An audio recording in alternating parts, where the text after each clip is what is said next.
Theory of last 7 minutes എന്നൊരു concept ഉണ്ട്. അതായത് ഒരാളുടെ മരണത്തിന് 7 മിനിറ്റ് മുമ്പ് അയാളുടെ ജീവിതം ഒരു ഫ്ലാഷ് ബാക്ക് പോലെ മെമ്മറിയിൽ കടന്നു പോകും.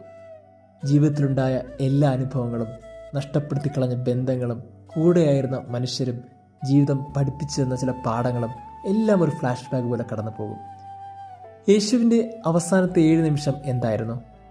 തീർച്ചയായിട്ടും 33 വർഷത്തിലൂടെ കടന്നുപോയ കുറേ മനുഷ്യരും ജീവിതാനുഭവങ്ങളും പാഠങ്ങളും സഹനങ്ങളും സന്തോഷങ്ങളും എല്ലാം കടന്നു പോയിട്ടുണ്ടാകും.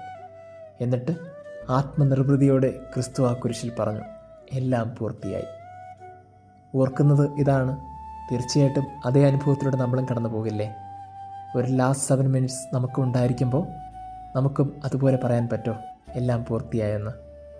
നഷ്ടപ്പെടുത്തി കളഞ്ഞ ബന്ധങ്ങളെയും സ്നേഹങ്ങളെയും അനുഭവങ്ങളൊക്കെ പൂർത്തീകരിക്കാൻ ഓരോ നിമിഷവും അത്യാവശ്യമാണെന്ന് തോന്നുന്നു.